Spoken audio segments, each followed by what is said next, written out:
नमस्कार दोस्तों, स्वागत है आप सभी का स्काई एजुकेटर के यूट्यूब चैनल पर और मेरा नाम है एसके कटारिया।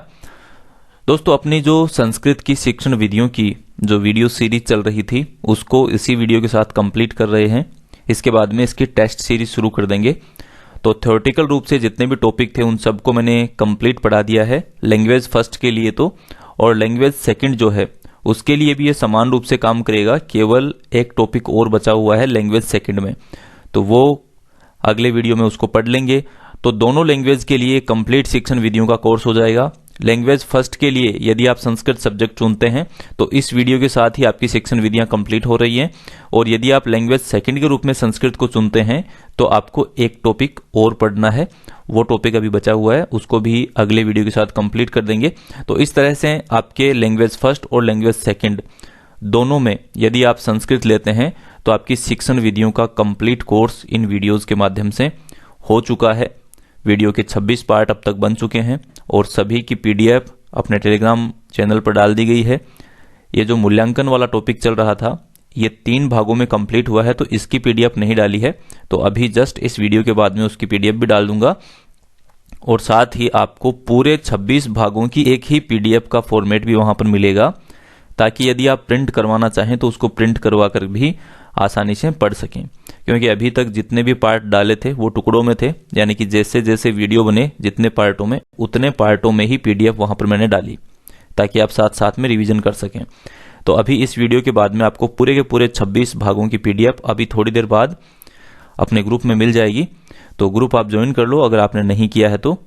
टेलीग्राम का ग्रुप है, टेलीग्राम ऐप को इंस्टॉल करके उसके बाद में स्काई एजुकेटर नाम आपको उसमें सर्च करना है, तो वहां पर आपको स्काई एजुकेटर का ग्रुप मिल जाएगा। वहां पर पूरी 26 भागों की पीडीएफ जो है वो अपलोड मिल जाएगी आपको वहां पर। ठीक है, तो चलिए अब समय नहीं खराब करेंगे और उस वीडियो को आगे बढ़ाते हैं।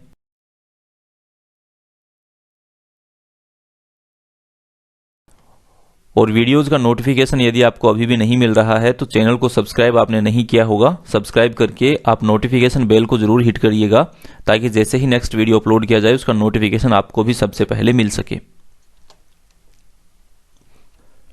तो प्यारे साथियों, मूल्यांकन वाला जो अपना टॉपिक है उसमें मूल रूप से 3 टॉपिक थे। मौखिक लिखित प्रश्नानाम प्रकारः, सतत मूल्यांकनम और उपचारात्मक शिक्षणम। तो ऊपर वाले 2 टॉपिक यानी कि मौखिक लिखित प्रश्नों के प्रकार और सतत मूल्यांकन, ये दोनों हम पढ़ चुके हैं। और आखिरी टॉपिक जो बचा हुआ है उपचारात्मक शिक्षण। इस उपचारात्मक शिक्षण के साथ ही ये वीडियो सीरीज यहां पर कंप्लीट हो जाएगी। लैंग्वेज सेकंड के लिए जो मैंने आपको अभी बताया एक टॉपिक बचा हुआ है वो भी कंप्लीट कर देंगे अगले भाग में। तो अब हम पढ़ना प्रारंभ करते हैं उपचारात्मक शिक्षण को। तो इस वीडियो का अपना टाइटल हो गया उपचारात्मक शिक्षणम।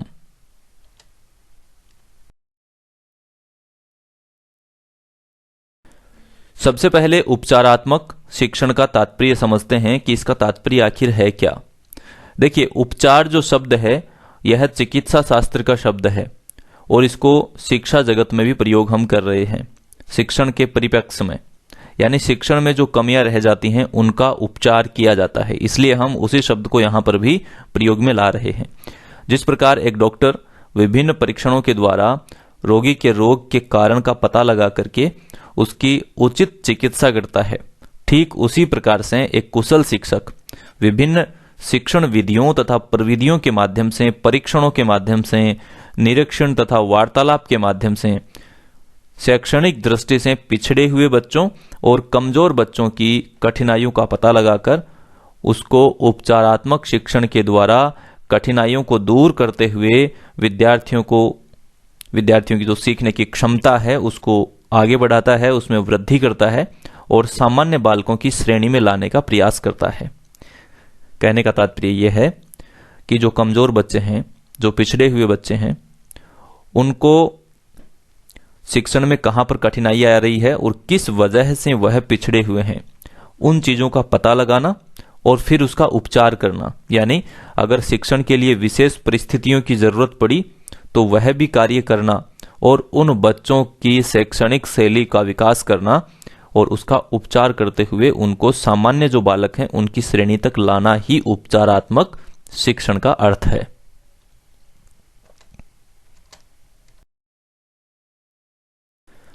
अब यहां पर दो विद्वानों की परिभाषा दी गई है। वो उपचारात्मक शिक्षण को किस प्रकार से परिभाषित करते हैं वो देख लीजिएगा। योकम और सिम्पसन, ये दो विद्वानों के नाम हैं, योकम और सिम्पसन। इन्होंने उपचारात्मक शिक्षण की परिभाषा दी है। तो देखिएगा क्या परिभाषा दी है। उपचारात्मक शिक्षण उस विधि को खोजने का प्रयत्न करता है जो छात्र को अपनी कुशलता या विचार की त्रुटियों को दूर करने में सफलता प्रदान करता है। यानी मूल रूप से बात वही है कि छात्र को अपनी कुशलता और विचार की जो त्रुटि हैं, जो गलतियां हैं, उनको दूर करने में सफलता प्रदान करता है। कौन? उपचारात्मक शिक्षण। जिस प्रकार से किसी रोग को दूर करने के लिए उसका उपचार चिकित्सक करता है, उसी प्रकार से शिक्षा के क्षेत्र में बच्चों की जो त्रुटियां और जो कमियां हैं उनको दूर करने के लिए उपचार शिक्षक करता है। चिकित्सा में चिकित्सक तो शिक्षा में शिक्षक। ठीक है, तो उपचार करने का कार्य किया जाता है शिक्षा में जो कमियां रह जाती हैं उसका। चलिए, पहले प्रत्येक छात्र को समान समझकर छात्रों की प्रगति पर ध्यान दिए बिना ही शिक्षा दी जाती थी। मूल रूप से क्लास में अगर 50 बच्चे, 100 बच्चे या 200 बच्चे बैठे हैं तो सभी को समान रूप से शिक्षा दी जाती थी पहले के समय में। लेकिन इससे थोड़ा गलत प्रभाव भी पड़ता, क्योंकि जो इंटेलिजेंट बच्चे हैं वो तो बात को पकड़ लेते, लेकिन जो सामान्य बच्चे हैं या कुछ पिछड़े हुए बच्चे हैं, कमजोर बच्चे हैं, उनका विकास जो है वो नहीं हो पाता था। वो पिछड़ते ही जाते थे क्योंकि उनको अलग से कुछ सिखाया नहीं जाता और क्लास में सभी को एक साथ बता दिया जाता। तो उन बच्चों के यदि समझ में नहीं आएगा और उनका उपचार नहीं किया जाएगा तो वह पिछड़ते ही जाएंगे। तो जिससे कुछ विद्यार्थी प्रगति तो कर लेते थे, लेकिन कुछ विद्यार्थी जो हैं वो पिछड़ भी जाते थे। इन पिछड़े विद्यार्थियों की उपेक्षा की जाती थी, यानी इनका सम्मान नहीं हो पाता था और ये कुंठा से भर जाते थे।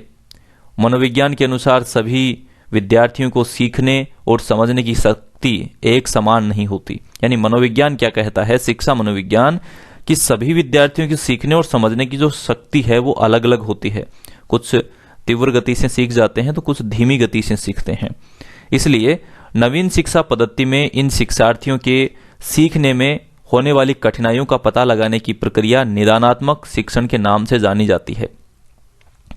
तो जो भी कठिनाई बच्चों के सामने आती है, उस कठिनाई को पता लगाने की जो क्रिया है उसको कहते हैं निदान। ठीक है, देखिए दो शब्द आएंगे यहां पर, एक तो उपचारात्मक और दूसरा निदानात्मक। निदान का तात्पर्य होता है बच्चों की कमजोरियों का और कठिनाइयों का पता लगाना, और पता लगाकर उन कठिनाइयों को दूर कर देने का नाम क्या है? उपचार। तो एक तो हो गया निदानात्मक शिक्षण और दूसरा हो गया उपचारात्मक शिक्षण। निदानात्मक में पता लगाया जाता है और उस पता लगाई हुई कठिनाइयों को उपचारात्मक शिक्षण के दौरान दूर कर दिया जाता है। ठीक है, तो ये बात हो गई इसकी परिभाषा की। तो चलिए अब बात करते हैं कि उपचारात्मक शिक्षण और इसका क्या महत्व है। तो देखिएगा, निदानात्मक शिक्षण जो है उससे बच्चों के सीखने में आने वाली सभी कठिनाइयों का पता लग जाता है और उपचारात्मक शिक्षण के दौरान उन कठिनाइयों को दूर करके विद्यार्थियों के व्यक्तिगत विकास को बल मिल जाता है। ठीक है, ये इसका महत्व है। दूसरा महत्व है, बच्चों की हीन भावना दूर करने में उपचारात्मक शिक्षण महत्वपूर्ण भूमिका निभाता है। कहने का तात्पर्य है कि जो बच्चे पिछड़े हुए हैं उसमें जो विशेष कमी है पिछड़ने की, उसको यदि दूर किया जाता है तो बच्चे में हीन भावना है वो खत्म हो जाती है और पढ़ने के लिए उसको प्रेरणा मिलती है। तो उपचारात्मक शिक्षण जो है इसमें महत्वपूर्ण भूमिका निभाता है। उपचारात्मक शिक्षण शिक्षण को प्रभावशाली बनाने में सहायक होता है और उपचारात्मक शिक्षण अच्छे शिक्षण का एक महत्वपूर्ण अंग है, क्योंकि शिक्षण तभी प्रबल हो सकता है या शिक्षण का विकास तभी संभव हो पाता है जब हम बच्चे के सामने आ रही कठिनाई का पता लगाकर उसको दूर करते हैं और उसके बाद शिक्षण को आगे बढ़ाते हैं। अगर बच्चे के किसी भी प्रकार की कोई समस्या है तो वह शिक्षण प्रभावी नहीं हो पाएगा। तो ये इसका महत्व है। तो चलिए अब बात करते हैं उपचारात्मक शिक्षण के उद्देश्य की। क्यों जरूरी है उपचारात्मक शिक्षण और इसके क्या उद्देश्य हैं? छात्रों की अधिगम संबंधी त्रुटियों को दूर करना। अधिगम मीन्स होता है सीखने की प्रक्रिया। ठीक है। तो सीखने की प्रक्रिया में जो त्रुटियां रह जाती हैं, जो गलतियां रह जाती हैं, उनको दूर करना इसका उद्देश्य है। छात्रों की ज्ञान संबंधी त्रुटियों को दूर करके उनको आने वाले समय में होने वाले दोषों से मुक्त करना। ज्ञान संबंधी त्रुटियां यानी सीखने में यदि कोई त्रुटि रह गई या ज्ञान में कोई त्रुटि रह गई, जैसे शब्दों के उच्चारण में, शब्दों की लिखावट में, यानी लेखन संबंधी दोष या उच्चारण संबंधी दोष या भाषण संबंधी दोष, या उनके जो ज्ञानार्जन हम उनको करवाए हैं उस ज्ञानार्जन में यदि कोई कमी रह गई तो उन त्रुटियों को दूर करना उपचारात्मक शिक्षण का उद्देश्य है। देखिए शब्द क्या है, उपचार, ठीक है। उपचारात्मक शिक्षण में क्या किया जाता है, उपचार। और उपचार किस चीज का होता है, किसी विकृति का। किसका होगा, कोई भी विकृति है या कोई कमी है उसी का उपचार होगा, ठीक है। नहीं तो नई बनाई जाती है कोई चीज तो वह तो नव निर्माण होता है, ठीक है। तो उपचार में क्या होता है, उस टूटी फूटी चीज को सुधारना, सही करना। तो मूल रूप से उपचारात्मक शिक्षण, यदि उपचार शब्द का शिक्षा में प्रयोग हो रहा है तो कहां पर होगा, ज्ञान संबंधी त्रुटि, अधिगम संबंधी त्रुटि, कोई गलत आदत हो गई उसको सुधारना, ठीक है, आत्मविश्वास पैदा करना, मंदबुद्धि बालकों को ऊपर उठाना, यही इसके उद्देश्य हैं, ठीक है। तो सिंपल भाषा में लिखा हुआ है, आपके समझ में आ रहा होगा। अगर कोई डाउट रहता है तो कमेंट कर दिया करो। छात्रों के दोषपूर्ण आदतों, मनोवृत्तियों को समाप्त करके उनकी अच्छी आदतों को सिखाना, छात्रों को उन अच्छी आदतों को भी सिखाना जो आज तक उन्होंने नहीं सीखी, उत्तम भाषा प्रयोग की क्षमता प्रदान करना, यानी भाषा का सही ढंग से प्रयोग कैसे करें ऐसी क्षमता का विकास करना, समय की बचत करना सिखाना और एनर्जी की बचत करना सिखाना। जैसे कई बार बच्चे बहुत जोर जोर से बोलते हैं, उच्चारण करते हैं किताब पढ़ते समय, यदि मौन रह करके पढ़ा जाए तो एनर्जी बचेगी कि नहीं बचेगी, बचेगी, और बहुत गहराई से हम अध्ययन कर पाएंगे। मंदबुद्धि बालकों में आत्मविश्वास बढ़ाना, संस्कृत भाषा के प्रति रुचि उत्पन्न करना, व्यक्तिगत भिन्नता के आधार पर पाठन, यानी प्रत्येक व्यक्तियों की अलग अलग आदत होती है, अलग अलग स्वभाव होता है, सीखने की क्षमता अलग अलग होती है। तो व्यक्तिगत भिन्नता, हर व्यक्ति की व्यक्तित्व को समझ करके कि कौन से बच्चे की क्या आदत है, उसको किस तरह से समझ में आएगा, तो उस व्यक्तिगत भिन्नता के आधार पर अलग अलग पढ़ाना ही उपचारात्मक शिक्षण का उद्देश्य है। तो मेरे हिसाब से उद्देश्य आपके समझ में आ गए होंगे। अब आगे बढ़ते हैं उपचारात्मक शिक्षण की विधियों की तरफ, या उपचारात्मक उपाय क्या क्या हो सकते हैं। तो देखिएगा, छात्रों की त्रुटियों को यदा कदा सही करना, ठीक है, जो त्रुटियां रह जाती हैं उनको यदा कदा सही करना, छात्रों के अधिगम संबंधी दोष का व्यक्तिगत रूप से अध्ययन कर उनको दूर करने का उपाय बताना, यानी प्रत्येक व्यक्ति का तात्पर्य यहां पर छात्र से है, प्रत्येक छात्र का अलग अलग अध्ययन करके उसको जिन समस्याओं का सामना करना पड़ रहा है उनको दूर करने का उपाय बताना, व्यक्तिगत भिन्नताओं के आधार पर समूह में विभाजित कर शिक्षण की व्यवस्था करना, यानी कुछ बच्चे, जैसे 5 बच्चे ऐसे हैं जिनको बहुत धीरे समझ में आता है तो उनका एक समूह बना दिया, 5 बच्चे ऐसे हैं जिनको बहुत अच्छे से जल्दी से समझ में आ जाता है, उनका अलग समूह बना दिया, सामान्य बुद्धि वाले बालकों का अलग समूह बना दिया, और उसके बाद में जिसको जितनी जरूरत है शिक्षण की उस हिसाब से उसको सिखाया जाए। तो इस प्रकार की व्यवस्था करना, ये उपचारात्मक की विधियां हैं। आवश्यकता अनुसार शिक्षा देना, जिसको जितनी आवश्यकता है उतनी ही शिक्षा देना, अधिगम संबंधी दोष, कमजोरियों और बुरी आदतों का निदान करना। तो मूल रूप से ये जो 5 लाइन यहां पर लिखी गई हैं, ये 5 विधियां हैं उपचारात्मक शिक्षण की, ठीक है, कि कौन से ऐसे तरीके हैं जिनके माध्यम से हम बच्चों को अच्छे से, बच्चों का उपचार कर सकें, या कौन से ऐसे उपाय हैं जिनके माध्यम से उनके शिक्षण को हम सुधार सकें। तो वही बात इन 5 लाइनों में मूल रूप से बता दी गई है कि त्रुटियों को यदा कदा सही कर देना, अधिगम संबंधी दोषों को सही करना, व्यक्तिगत भिन्नताओं का अध्ययन करके उनके समूह बनाना और शिक्षण की व्यवस्था करना, आवश्यकता अनुसार शिक्षा देना, अधिगम संबंधी दोष, कमजोरियों और बुरी आदतों का निदान करना। और चलिए अब बात करते हैं उपचारात्मक शिक्षण के क्षेत्र की। कौन कौन से ऐसे क्षेत्र हैं जिनमें उपचार किया जाता है। तो देखिएगा, वाचन या पाठन, यानी बच्चे के पढ़ने का उपचार करना कि सही ढंग से पढ़ रहा है या नहीं पढ़ रहा, उसमें जो कमियां हैं उनको दूर करना।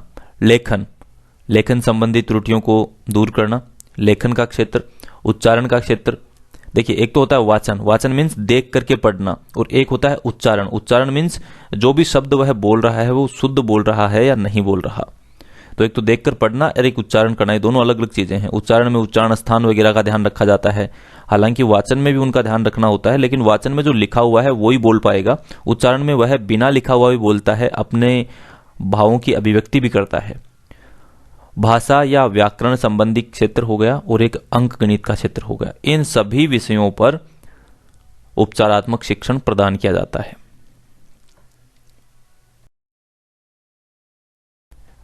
अब यह समझना है कि उपचारात्मक शिक्षण की प्रक्रिया किस तरह से चलनी चाहिए। तो देखिएगा, प्रत्येक छात्र के स्तर के अनुसार उपचारात्मक शिक्षण करना चाहिए, यानी बच्चे का क्या स्तर है, क्या उसकी उम्र है, कौन सी कक्षा में है, उसका मानसिक विकास लेवल क्या है, उसके हिसाब से उपचारात्मक शिक्षण करना चाहिए।